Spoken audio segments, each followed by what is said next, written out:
So next method എന്ന് പറയുന്നത് weighted average മെത്തേഡാണ്. അപ്പോൾ നമ്മൾ മെറ്റീരിയൽ ഇഷ്യൂസിൻ്റെ പല മെത്തേഡുകളാണ് പഠിക്കുന്നത്. അതിൽ നമ്മൾ FIFO method, first in first out method നമ്മൾ നോക്കി. പിന്നെ അത് കഴിഞ്ഞിട്ട് നമ്മൾ ലിഫോ മെത്തേഡ് നോക്കി, ലാസ്റ്റ് ഇൻ ഫസ്റ്റ് ഔട്ട്. അത് കഴിഞ്ഞപ്പോൾ നമ്മൾ സിമ്പിൾ ആവറേജ് പ്രൈസ് നോക്കി. ഇനി നെക്സ്റ്റ് ആണ് വെയ്റ്റഡ് ആവറേജ് പ്രൈസ്. അപ്പോൾ നമുക്കറിയാം സിമ്പിൾ ആവറേജ് മെത്തേഡിന് ഒരു ഡിസഡ്വാൻറ്റേജ് അല്ലെങ്കിൽ ഒരു സീരിയസ് ഡ്രോബാക്ക് എന്ന് പറയുന്നത് അത് it does not take into account the quantity of purchase. എത്ര ക്വാണ്ടിറ്റി പർച്ചേസ് ചെയ്തു എന്ന് അത് കൺസിഡർ ചെയ്തിരുന്നില്ല എന്നുള്ളതാണ്. ഈ ഒരു ഡ്രോബാക്ക് ആണ് വെയ്റ്റഡ് ആവറേജ് പ്രൈസ് മെത്തേഡ് വഴി ഇല്ലാണ്ടാവുന്നത്. സോ വെയ്റ്റഡ് ആവറേജ് പ്രൈസ് എന്ന് പറയുന്നത് total value of materials in stock divided by total quantity of materials in stock, അങ്ങനെയാണ്. ഓക്കെ, അപ്പൊ വെയ്റ്റഡ് ആവറേജ് പ്രൈസ് എന്ന് പറയുന്നത് total value of materials in stock divided by total quantity of materials in stock ആണ്. അപ്പൊ ഇവിടെ average at the time of a fresh purchase ആണ്. The same price is use for all issues until a new purchase is made.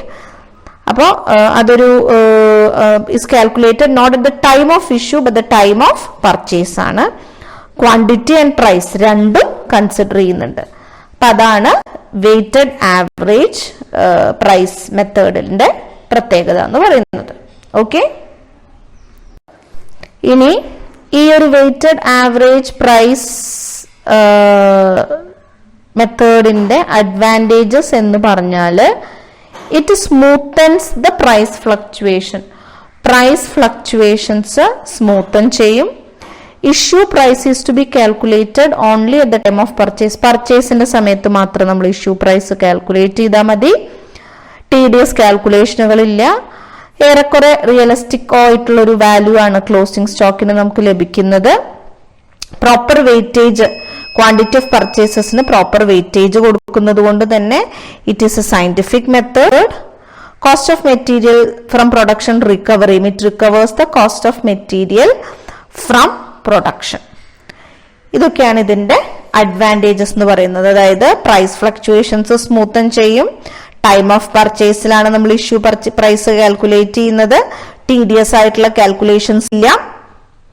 Almost closing സ്റ്റോക്കിന്റെ value realistic ആണ്. Proper weightage to the quantity of purchases തരുന്നത് കൊണ്ട് തന്നെ it's A scientific method. Recovers the cost of materials from production. ഇതൊക്കെയാണ് ഇതിന്റെ advantages എന്ന് പറയുന്നത്. Okay,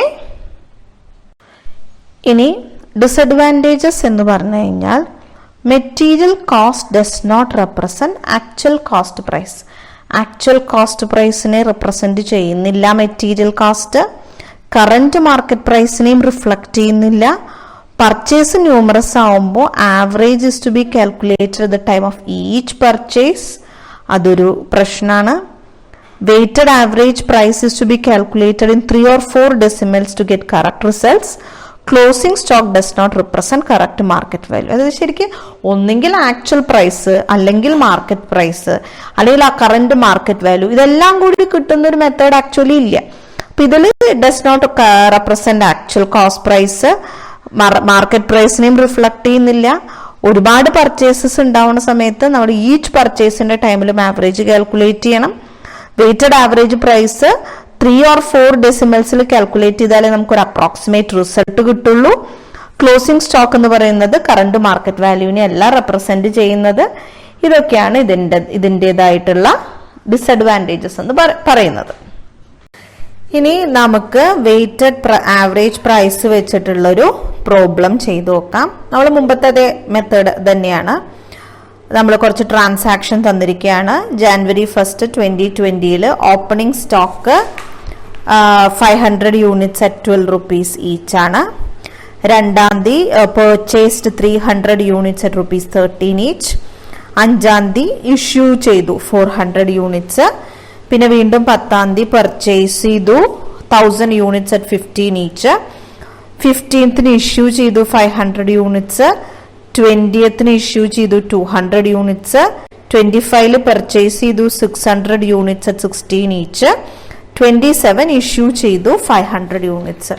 so ഇത് weighted price average price method വെച്ചിട്ട് നമ്മളോട് പറഞ്ഞിരിക്കുകയാണ്. ഒരു സ്റ്റോഴ്സ് ലെഡ്ജർ പ്രിപ്പയർ ചെയ്യാൻ പറഞ്ഞിരിക്കുകയാണ് വിത്ത് WAP മെത്തേഡ്. സോ അതെങ്ങനെയാണെന്ന് നമുക്ക് നോക്കാം. സോ നമുക്കിനി ആ പ്രോബ്ലം എങ്ങനെയാണ് ചെയ്യാമെന്ന് നോക്കാം. അപ്പോൾ നമ്മുടെ അക്കൗണ്ട്സ് കോളത്തിനൊന്നും വ്യത്യാസമില്ല, സ്റ്റോഴ്സ് ലെഡ്ജർ തന്നെയാണല്ലോ. അപ്പോൾ ഡേറ്റ് ഉണ്ട്, റെസീറ്റ്സ് ഉണ്ട്, ഇഷ്യൂസ് ഉണ്ട്, ബാലൻസ് ഉണ്ട്.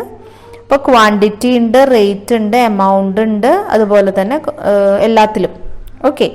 സോ ജാനുവരി 1 ഓപ്പണിംഗ് ബാലൻസ് എന്ന് പറയുന്നത് 500 യൂണിറ്റ്സ് 12 rupees 6,000 ആയിരുന്നു.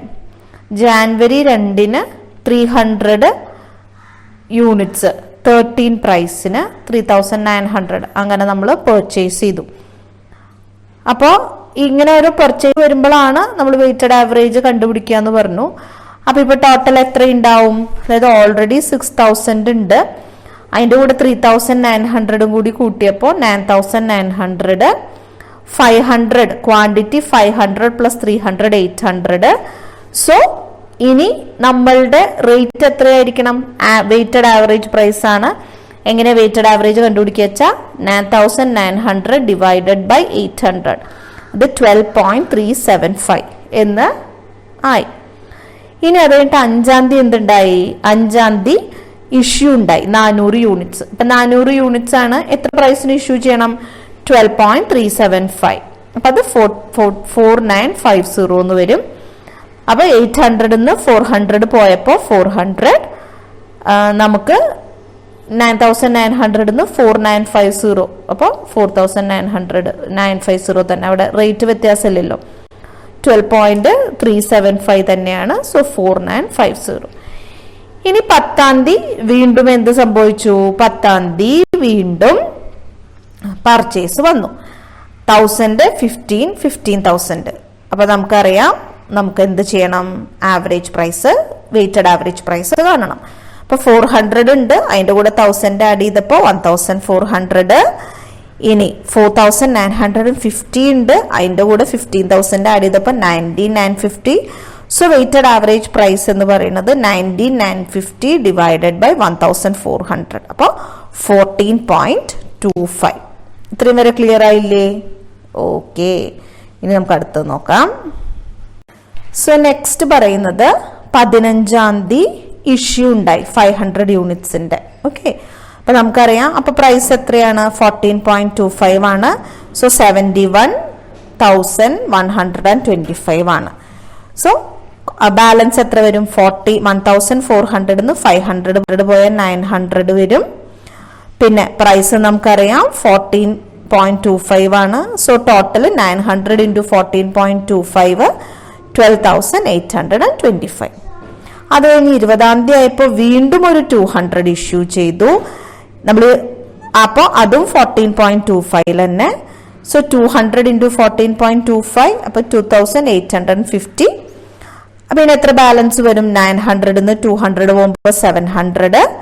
പ്രൈസ് 14.25 റേറ്റിൽ തന്നെ. സോ 9,975. ഇനി നോക്കുമ്പോൾ 25-ാം തീയതി എന്ത് സംഭവിച്ചു? 600 യൂണിറ്റ് 16 rupeesന് 9,600. അവിടെ എന്ത് വന്നു? നമുക്ക് പർച്ചേസ് വന്നു. പർച്ചേസ് വരുമ്പോഴാണല്ലോ നമ്മൾ എപ്പോഴും ക്വാണ്ടിറ്റി വെയ്റ്റഡ് ആവറേജ് പ്രൈസ് കാണാറ്. ഓക്കെ. അപ്പൊ ഇവിടെ ഓൾറെഡി 700 ഉണ്ടായിരുന്നു, 600 യൂണിറ്റും കൂടി ആഡ് ചെയ്യപ്പോൾ 1,300. പിന്നെ 9,975 ആയിരുന്നു എമൗണ്ട്, അതിന്റെ കൂടെ 9,600 ആഡ് ചെയ്തപ്പോൾ 19,575 ആയി.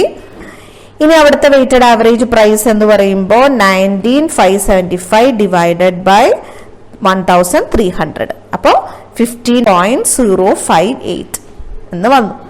ഇനി 27-ന് എന്താ സംഭവിച്ചത്? 500 യൂണിറ്റ്സ് ഇഷ്യൂ വന്നു. 500 15.058, അപ്പൊ 7,529. അപ്പൊ എത്ര ബാലൻസ് ഉണ്ട്? നമുക്ക് 500 യൂണിറ്റ്സ് ആണ്. അപ്പൊ 1,300 500 പോയാൽ 800, 15.058 തന്നെ. അപ്പൊ 12,046. അപ്പൊ കണ്ടില്ലേ, നമ്മൾ വെയ്റ്റഡ് ആവറേജ് ക്ലിയർ ആയില്ലേ? ഓരോ പർച്ചേസിന്റെ സമയത്തുമാണ് നമ്മൾ വെയിറ്റഡ് ആവറേജ് കണ്ടുപിടിക്കുന്നത്. ഓക്കെ, ഇനി നമുക്കൊന്ന് ജസ്റ്റ് നോക്കാം. ക്ലോസിംഗ് സ്റ്റോക്ക് അപ്പൊ എത്ര ഉണ്ടെന്നാ പറഞ്ഞത്? ലാസ്റ്റ് കോളം നോക്കിയ ബാലൻസ് 800, അങ്ങനെ അറ്റ് ₹12,046. ഇനി നമ്മൾ ഓരോ വെയിറ്റഡ് ആവറേജ് എങ്ങനെയാ കണ്ടുപിടിച്ചെന്നുള്ളതാണ്. ജാനുവരി 2 നമ്മൾ 9,900/800 ഞാൻ അവിടെ എക്സ്പ്ലെയിൻ ചെയ്തിട്ടുണ്ടായി. ജാനുവരി 10 പർച്ചേസ് നടന്നപ്പോ 19,950/1400. ജാനുവരി 25 നമ്മൾ അവിടെ വെയിറ്റഡ് ആവറേജ് പ്രൈസ് കണ്ടപ്പോ 19,575/1300.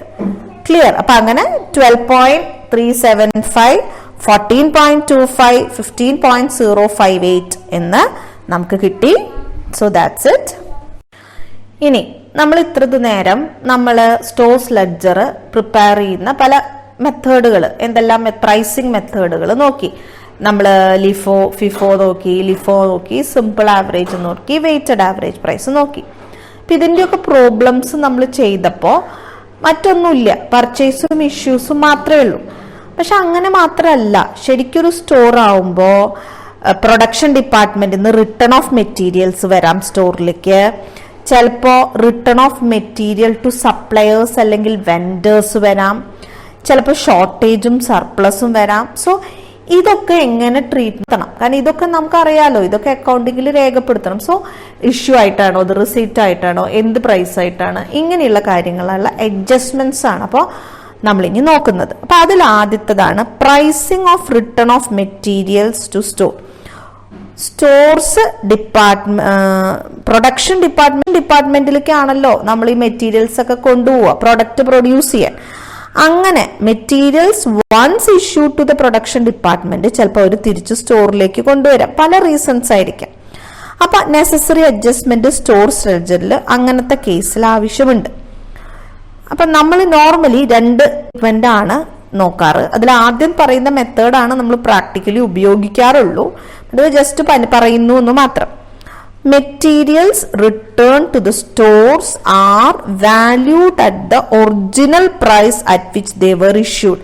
ഇഷ്യൂ ചെയ്യുമ്പോൾ അതിന്റെ ഒറിജിനൽ പ്രൈസ് എത്രയായിരുന്നോ ആ പ്രൈസിനാണ് റിട്ടേൺ ചെയ്ത മെറ്റീരിയൽസ് വാല്യൂ ചെയ്യുക. ഒരു പുതിയ പർച്ചേസ് ആയിട്ടാണ് അതിനെ കൺസിഡർ ചെയ്യുക. സ്റ്റോഴ്സ് ലെഡ്ജറിന്റെ റെസീറ്റ് കോളത്തിലാണ് നമ്മളത് പോസ്റ്റ് ചെയ്യുക. പിന്നെ അത് ലിഫോയാണോ ഫിഫോയാണോ എന്നനുസരിച്ചിട്ട് റെസീറ്റിന്റെ ഇഷ്യൂന്റെയും കൂടെ അത് പോകും. ക്ലിയർ? അപ്പോൾ ഒറിജിനൽ പ്രൈസിലാണ് വാല്യൂ ചെയ്യുക, ഫ്രഷ് പർച്ചേസ് ആയിട്ടാണ് ട്രീറ്റ് ചെയ്യുക, സ്റ്റോഴ്സ് ലെഡ്ജറിന്റെ റെസീറ്റ് കോളത്തിലാണ് നമ്മളത് എൻട്രി ചെയ്യുക. ഒരു ആൾട്ടർനേറ്റീവ് മെത്തേഡ് എന്ന് പറയുന്നത് ഈ to value the return materials at current price. അതിന്റെ കറന്റ് ഇപ്പൊ എന്ത് ഇഷ്യൂ പ്രൈസ് ആണോ, ഇപ്പൊ എന്താണോ ഇഷ്യൂ ചെയ്യുന്നത് അത് ഒറിജിനൽ, അതായത് ഇതിപ്പോ റിട്ടേൺ ചെയ്യണത് കുറെ കഴിഞ്ഞിട്ടായിരിക്കും.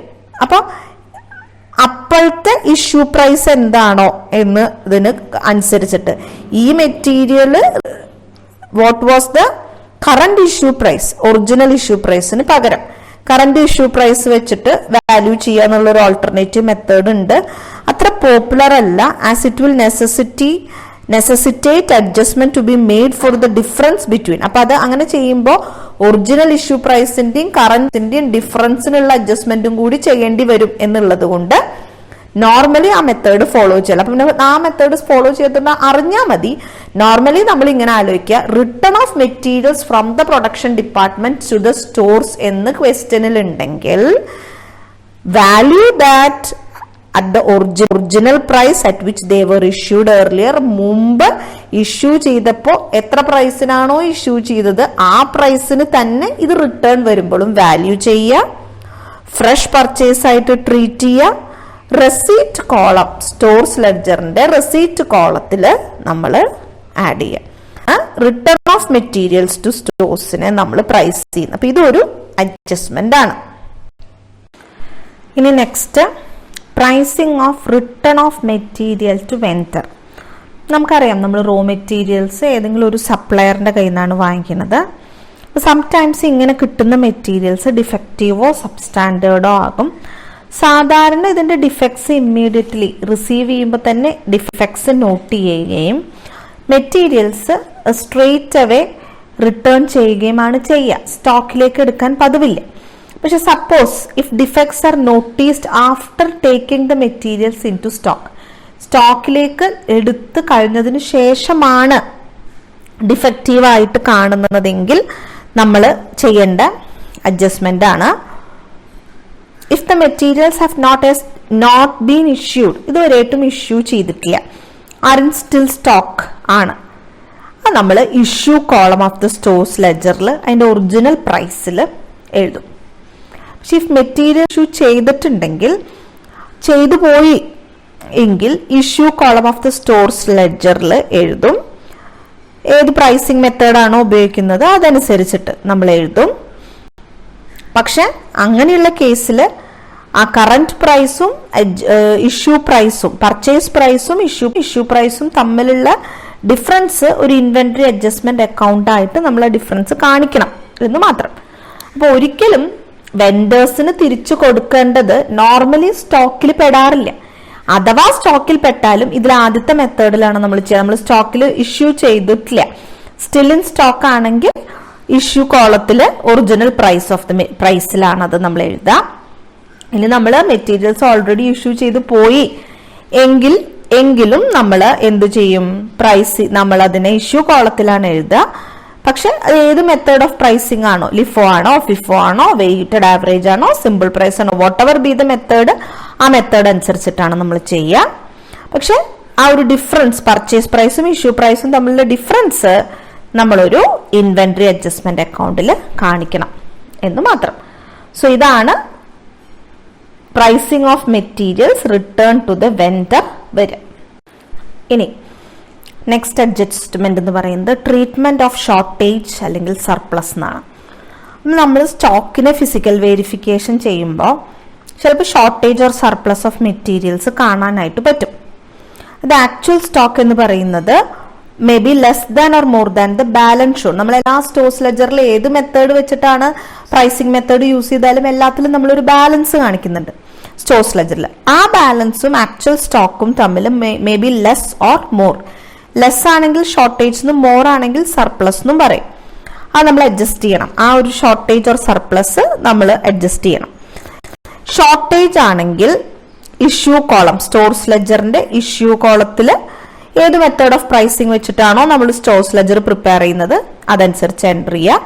ഒരു ഇഷ്യൂ പോലെ നമ്മൾ ട്രീറ്റ് ചെയ്തു എന്തിനെ, ഷോർട്ടേജിന്. സർപ്ലസ് ആണെങ്കിൽ റിസീറ്റ് കോൾ ആണ് ലേറ്റസ്റ്റ് പർച്ചേസ് പ്രൈസിൽ. ഓക്കെ, അപ്പൊ സാധാരണ ആക്ച്വൽ എത്ര ക്വാണ്ടിറ്റി സ്റ്റോക്കിൽ ഉണ്ടെന്നുള്ളതും നമ്മുടെ സ്റ്റോഴ്സ് ലെഡ്ജറിന്റെ ബാലൻസും തമ്മിൽ ചില വ്യത്യാസങ്ങളൊക്കെ വരാം, കൂടാം കുറയാം. കൂടുതലാണെങ്കിൽ സർപ്ലസ് എന്നും കുറവാണെങ്കിൽ ഷോർട്ടേജ് എന്നും പറയും. അപ്പൊ ഈ ഡിഫറൻസ് നമ്മൾ അഡ്ജസ്റ്റ്മെന്റ് നടത്തണം. അത് ഷോർട്ടേജ് ആണെങ്കിൽ സ്റ്റോഴ്സ് ലെഡ്ജറിന്റെ ഇഷ്യൂ കോളത്തിൽ നമ്മൾ എൻട്രി ചെയ്തിട്ട് ഏത് പ്രൈസിംഗ് മെത്തേഡ് യൂസ് ചെയ്തിട്ടാണോ നമ്മൾ ആ ഒരു സ്റ്റോഴ്സ് ലെഡ്ജർ എഴുതുന്നത് ആ മെത്തേഡിൽ പ്രൈസ് ചെയ്യും, സാധാരണ ഒരു ഇഷ്യൂ ട്രീറ്റ് ചെയ്യണ പോലെ. സർപ്ലസ് ആണെങ്കിൽ റിസീറ്റ് കോളത്തിൽ സ്റ്റോഴ്സ് ലെഡ്ജറിന്റെ എന്നിട്ട് ലേറ്റസ്റ്റ് പർച്ചേസ് പ്രൈസിൽ അത് വാല്യൂ ചെയ്യും. അപ്പൊ ഇതാണ് അതിന്റെ ട്രീറ്റ്മെന്റ്. അപ്പൊ നമുക്ക് ഇനി അതിന്റെ ട്രീറ്റ്മെന്റും കൂടിയിട്ടുള്ള പ്രോബ്ലംസ് ഒന്ന് നോക്കാം. ഓക്കെ.